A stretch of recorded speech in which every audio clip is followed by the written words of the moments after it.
Muy buenos días, te saluda Alfredo Vázquez Zulueta, director de Claves Noticias, hablando con la verdad. El programa que nadie lo ve pero que todos lo comentan.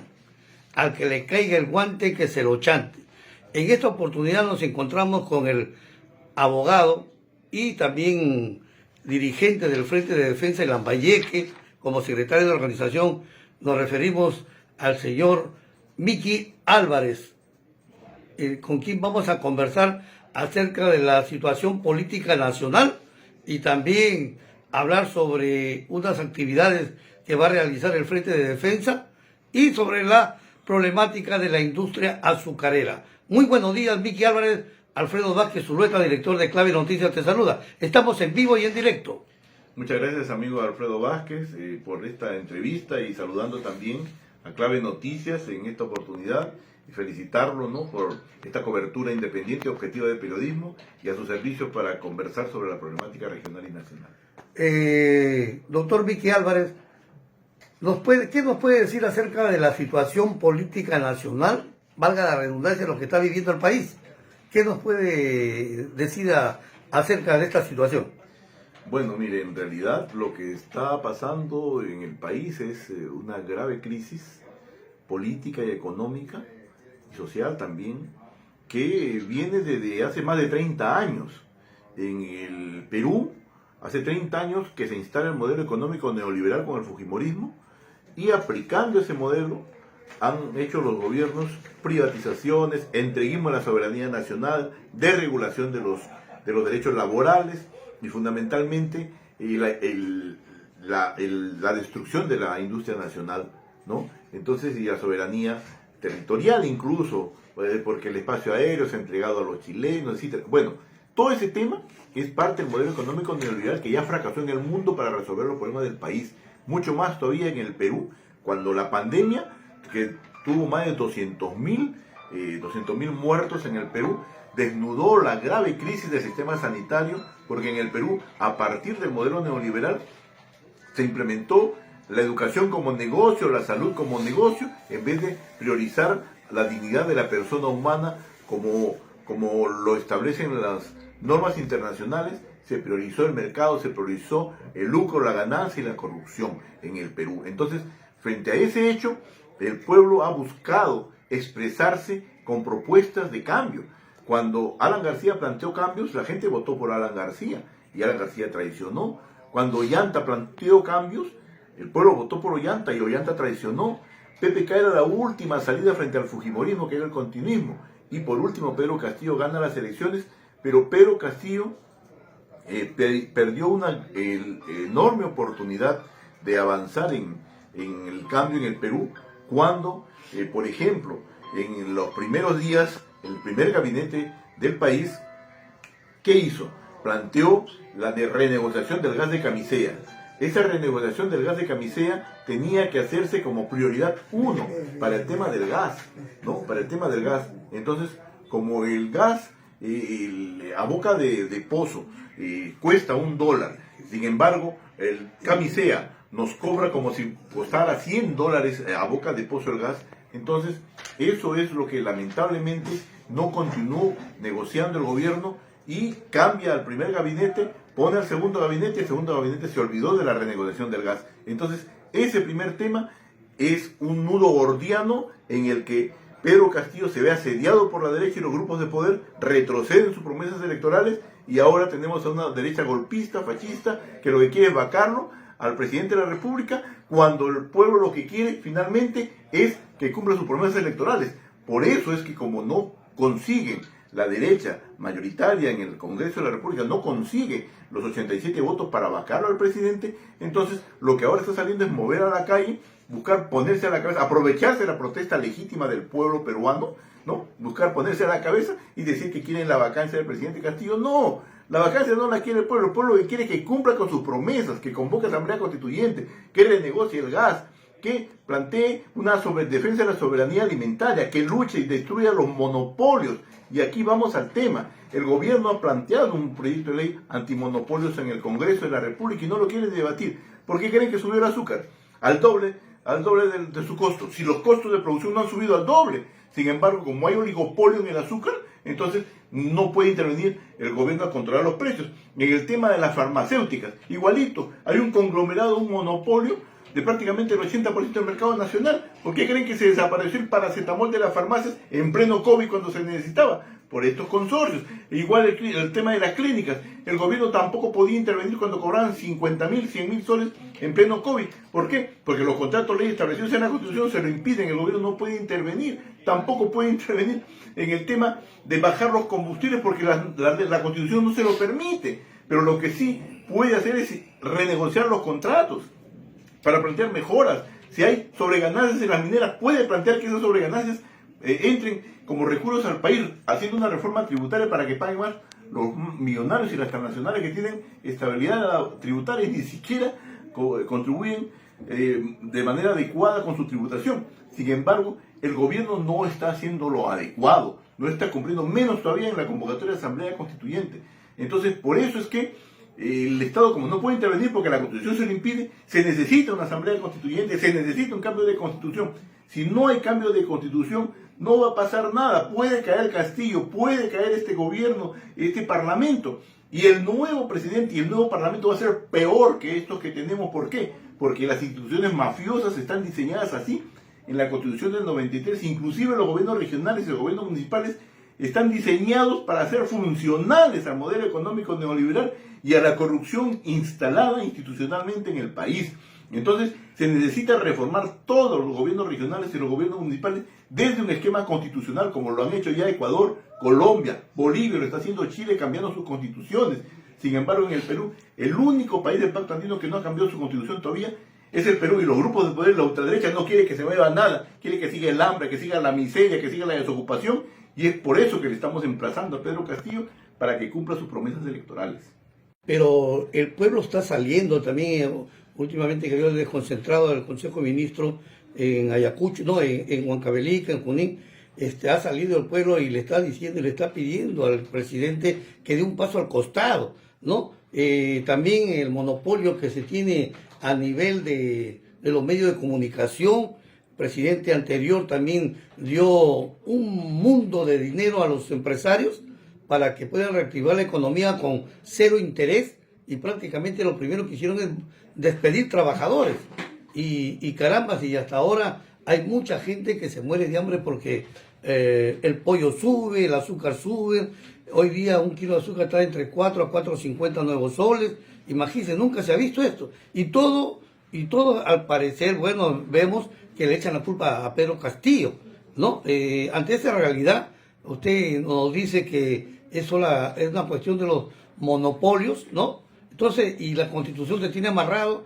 Entonces, ¿qué hay que hacer? Mire, la Constitución de Fujimori dice: el Estado es subsidiario en materia de actividades económicas. ¿Qué significa ser subsidiario? Es decir, el Estado entra a intervenir económicamente donde los privados no entran. Es decir, si hay una actividad privada que está haciendo negocio en tal sitio, el Estado no puede entrar porque la Constitución se lo impide. Entonces, el Estado no puede cambiar los contratos de peajes, no puede cambiar las condiciones mineras, no puede pedirles más impuestos, no puede plantear que estas empresas estratégicas estén en manos del Estado por la defensa de la soberanía nacional. No puede, porque la Constitución se lo impide. Por eso, ha subido el azúcar, el monopolio, por ejemplo, el 80% de la producción de azúcar lo tiene aquí en el Grupo Gloria. Es el que pone los precios del azúcar. El Estado no puede intervenir el precio del azúcar. ¿Por qué? Porque la Constitución se lo impide, pues. Igualito, en el tema de las farmacéuticas, los precios de las farmacéuticas, de las medicinas están subiendo. No puede intervenir el gobierno, porque la Constitución se lo impide. Igualito, en el tema, por ejemplo, del gas. El gas está subiendo, el gobierno no puede intervenirlas. ¿Por qué? Porque hay contratos contratos ley. No puede intervenir, porque está maniatado por la Constitución. Entonces, ¿qué necesita el Perú? Preguntarse el común de la gente. Señores, los recursos naturales producidos en el Perú, ¿deben beneficiar primero a los peruanos o primero a los extranjeros? Lógicamente que primero a los peruanos, pero la Constitución del Fujimorismo del año 93 dice que los peruanos tienen igualdad de condiciones que los extranjeros, y como los extranjeros ponen la plata, ellos son los privilegiados, pues, y los peruanos que se frieguen. Por ejemplo, el gas de Camisea, como repito, sale en boca de pozo a $1 la producción, y estos señores le ponen como si fuera $100 y nos venden el gas más caro de América del Sur, produciendo gas, ¿no? Entonces miren ustedes lo que está pasando en el Perú, y es por eso que en buena hora que el día 12 de este mes, dentro de pocos días, se va a inaugurar la planta de modernización de la refinería de La Pampilla.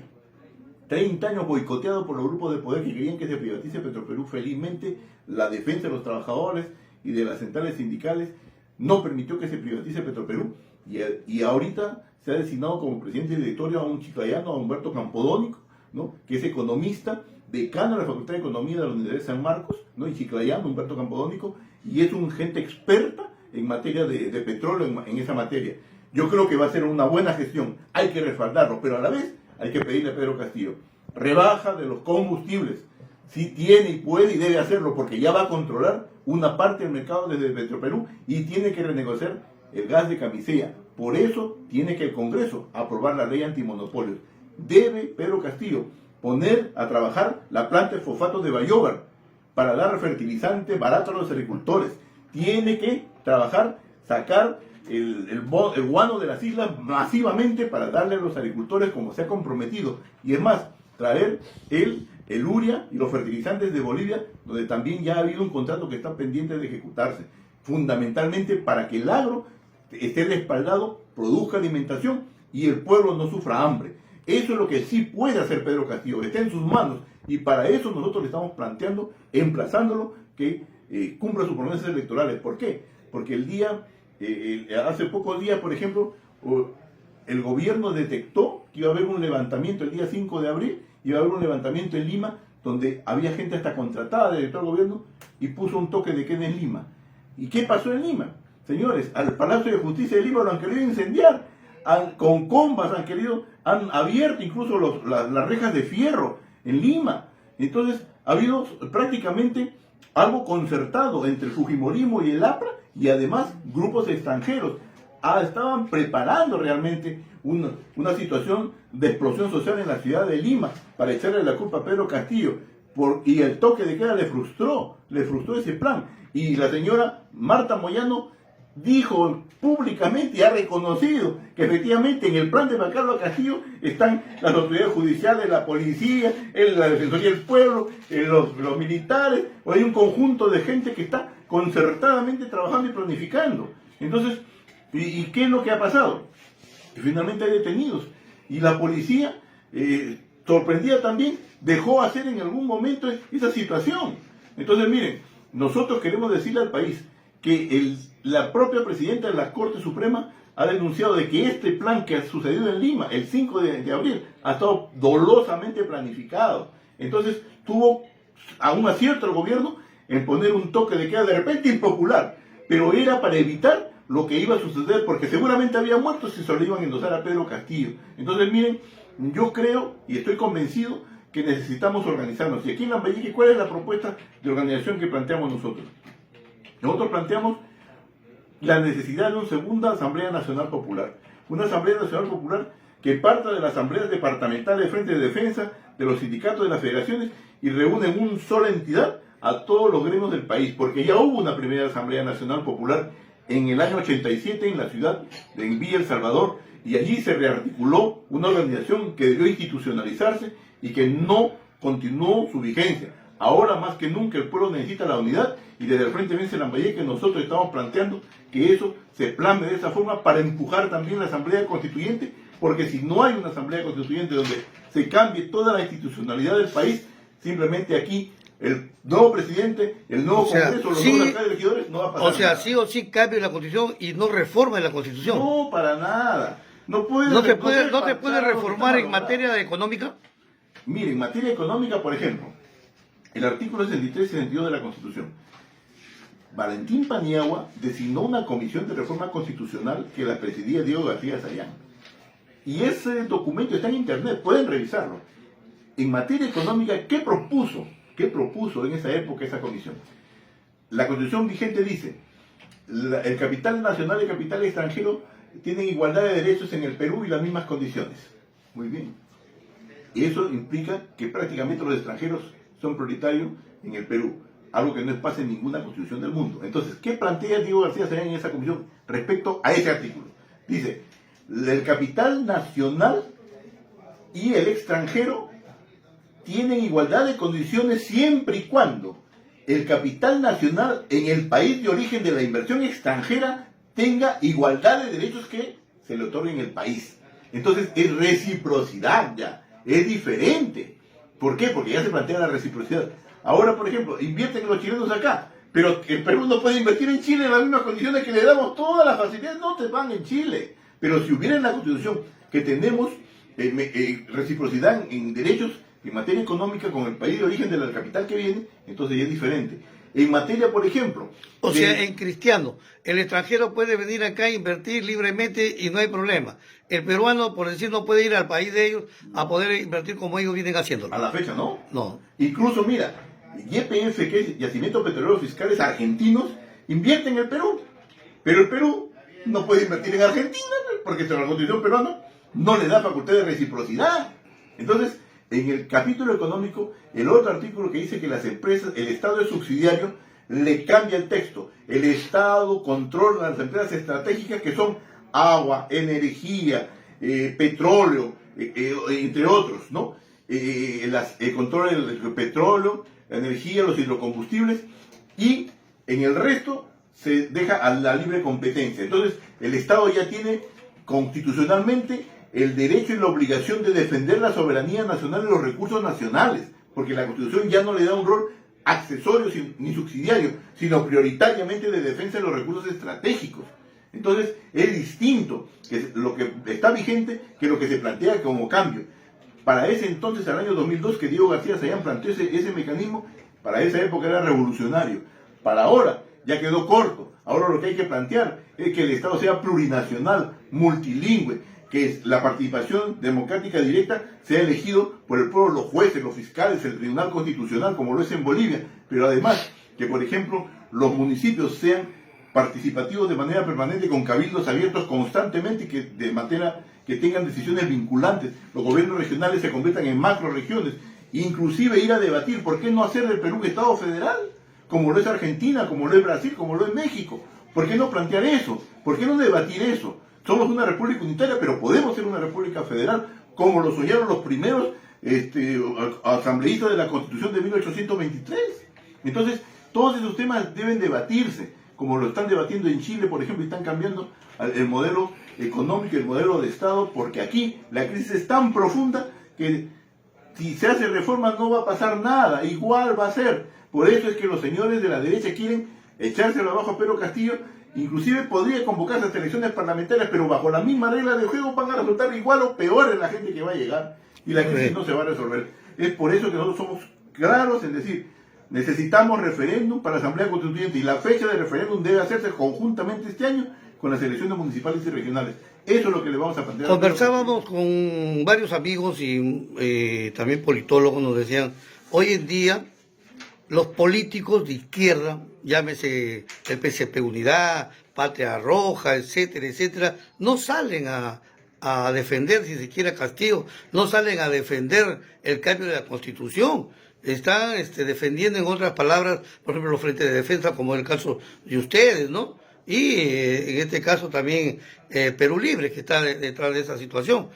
¿A qué se debería eso, amigo Miki? Mire, amigo, que ya no hay la presencia de antes, por ejemplo, Jorge del Prado, ¿no? Monme, por decir, Díaz Canseco, los mismos Malpica, etcétera, etcétera, ¿no?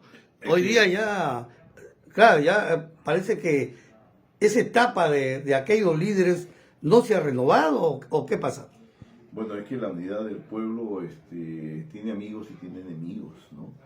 Una anécdota que te quiero comentar y para decirle a todos tus radioyentes y teleoyentes también, que por ejemplo cuando se inauguró la primera Asamblea Nacional Popular en Villa El Salvador en el año 1987, en primera plana en el diario de Marca, la primera y la única hasta ahora, claro, ha pasado más de 30 años. Sí, el diario de Marca, que en esa época era controlado por Sendero Luminoso, sacó una primera plana.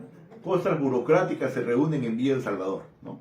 Y en el otro extremo, el diario Expreso, que era controlado por Acción Popular, el Javier Álvaro Randini, dirigente de Acción Popular, dijo, vicepresidente de la República, en aquel entonces creo, o congresista, ¿no? Tengan cuidado con ese nuevo gobierno que hoy se instala en Villa El Salvador, ¿ya? O sea, esos dos periódicos expresaban la visión de estos grupos, pero al interior de la Asamblea Popular, un dirigente de una central sindical, cuando íbamos a aprobar la fecha del paro nacional convocado por la Asamblea Nacional Popular, se paró y dijo: los obreros no vamos a permitir que se nos imponga una fecha de paro, porque si no nos retiramos, chantajeando a la Asamblea.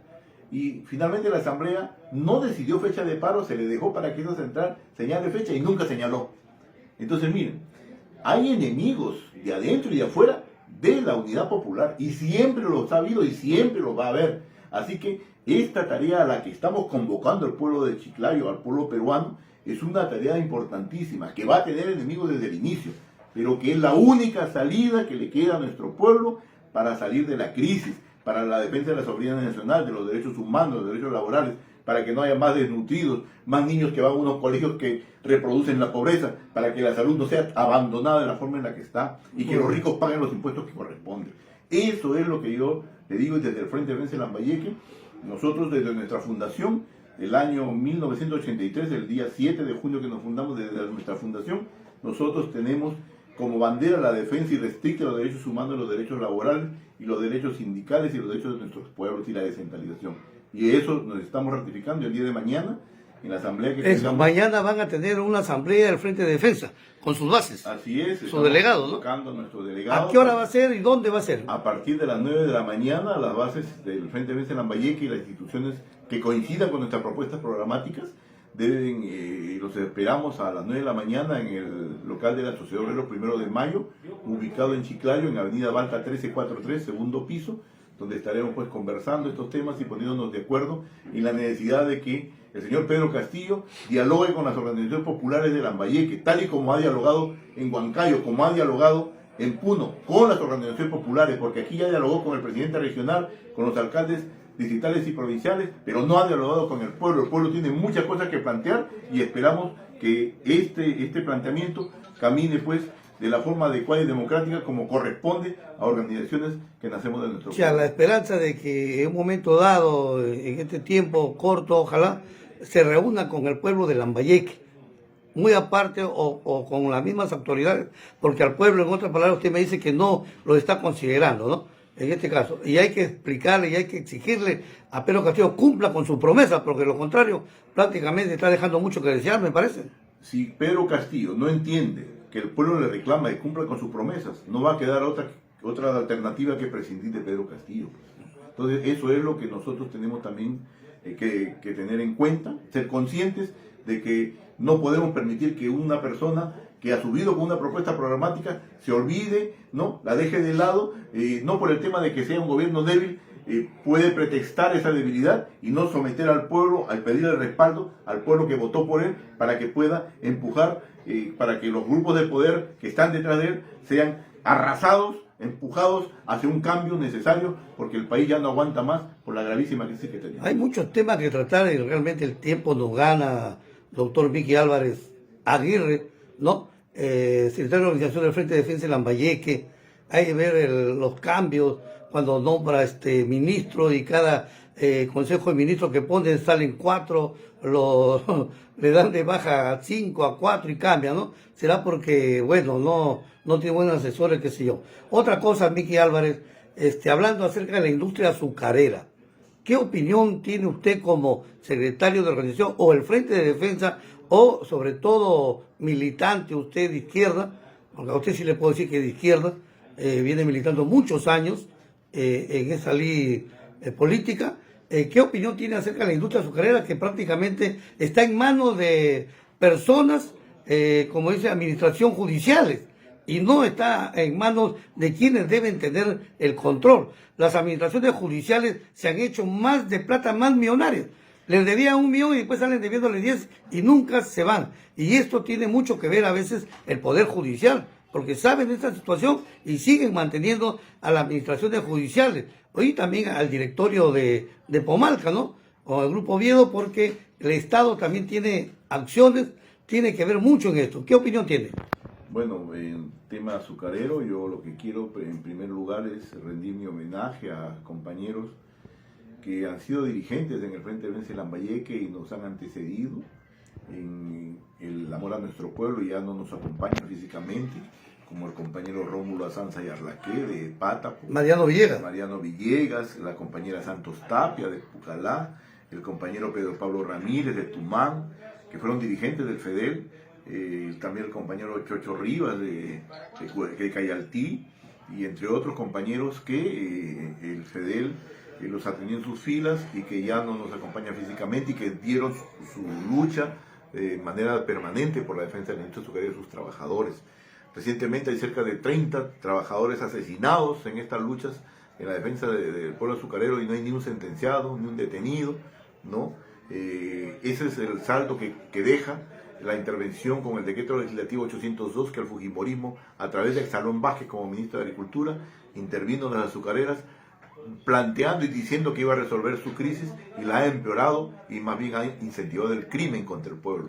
Entonces yo creo de que a la fecha estamos convencidos que el modelo de empresa que impuso el modelo del decreto legislativo 802, que es de Sociedad Anónima de las Industrias Azucareras, ha fracasado. Y es por eso que como Frente de Defensa de Lambayeque nosotros ya le hemos propuesto al gobierno el retorno al sistema cooperativo, pero quitando totalmente todas las taras burocráticas que tuvo el sistema cooperativo y que esa sea la nueva forma de construcción y de llevar adelante las empresas azucareras, porque a la vez el tema azucarero también ha cambiado, como tú lo has dicho.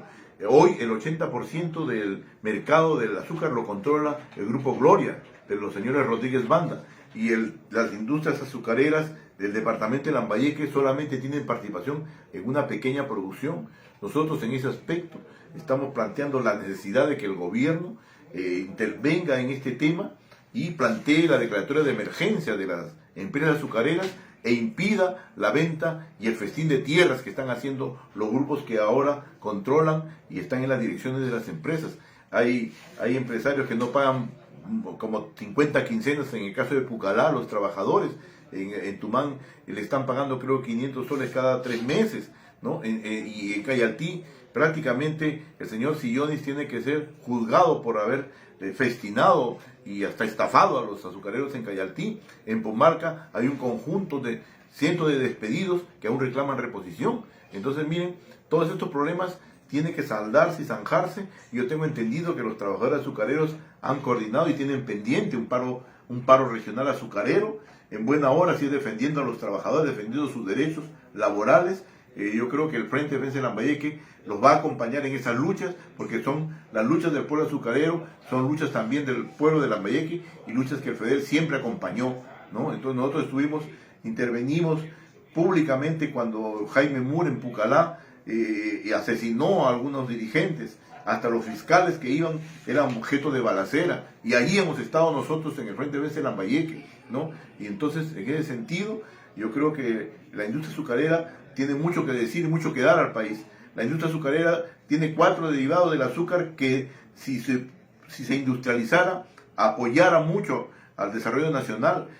La cachaza, el alcohol, el bagazo y la melaza son productos del azúcar que dan, en la melaza da hasta plásticos, en la cachaza da alimentos balanceados para animales, del bagazo se saca un conjunto de papeles, cuadernos, se puede hacer un montón de cosas, y también del alcohol se saca tónicos, se saca perfumes, incluso se puede hasta embotellar agua envasada, agua vegetal embotellada para venderla, para que compita con el agua mineral. Entonces todo eso se puede hacer en la diversificación de la industria azucarera. Lamentablemente las administraciones se han dedicado solamente a vivir de la venta del azúcar y no a diversificarla, pues donde incluso es mucho mayor la ganancia y hubiera mucho mayor ingresos a las empresas azucareras para que pueda resolver problemas económicos de las miles de familias. Pues en ese sentido los azucareros tienen nuestro respaldo. Hoy en este mes hay aumento del mínimo vital, nos dice, pero eso va a ser para un grupo reducido, porque la gran mayoría pasa de los 1.000 soles, 1.020 creo que va a ser, y muchos ganan 1.030, 1.025, 1.050, no les va a tocar. Es un tema que vamos a tratar también con un abogado, entre poco, sobre que nos hable sobre esa situación. Pero hoy en día, por ejemplo, también los municipios que ya se van, porque este es su último año, este es un año electoral, hay muchos municipios, muchos alcaldes que ni siquiera en estos 4 años han tocado el problema, si se quiere así la palabra, de los tratos directos o de los pliegos de reclamo de cada trabajador municipal y no hay aumentos. 4 años. Y anteriormente también que viene con la soga corriendo, ¿no? ¿Qué opinión le merece en este caso? Bueno, ya que tocas el tema municipal, yo quiero expresar mi solidaridad con el compañero Margaret, dirigente del secretario general del Sindicato de Trabajadores Municipales de Chiclayo, de Chiclayo, que ha sido despedido por el señor Marco Gasco por exigirle que a sus trabajadores les dé el material del COVID, ¿no? Preventivo de COVID, mascarillas, guantes y todo, y que el señor Gasco... O sea, exigir la bioseguridad es medida de despido. Sí, ha sido una más de Gasco. Sí, entonces es un abuso, ¿no? De donde viene Gasco, pues del partido aprista no se puede esperar nada bueno, ¿no? Entonces, eso es para empezar. Y en segundo lugar, yo creo que los alcaldes que ya se están terminando de tu gestión este año, podrían dejar algo bueno a sus trabajadores. Por ejemplo, en el tema del CAFAE, a los trabajadores del sector privado que tienen el régimen 728, deben incorporarlos al CAFAE único, como lo tiene el Poder Judicial, lo tiene el Ministerio Público, régimen 276 y régimen 728 en un solo CAFAE, para que las tardanzas, las faltas que van a un fondo intangible puedan ser redistribuidas entre todos los trabajadores. Eso no lo están haciendo muchos municipios y yo espero que los alcaldes, antes de irse, antes de dejar su gestión, puedan trabajar esta propuesta, que lo único que tienen que hacer es modificar el estatuto del CAFAE y esa modificatoria, ampliando su vigencia, ampliando su ámbito de acción, inscribirlo en registros públicos. Eso es lo que tienen que hacer y a partir de ese hecho ya se empieza a hacer uniformemente y tal y como lo tiene el Poder Judicial y el Ministerio Público, donde hay régimen del decreto 728 y del 276 que están en un solo CAFAE y constantemente hacen incluso elecciones con participación en las listas de personas de ambos regímenes. Eso me parece que podría ser una buena medida de los alcaldes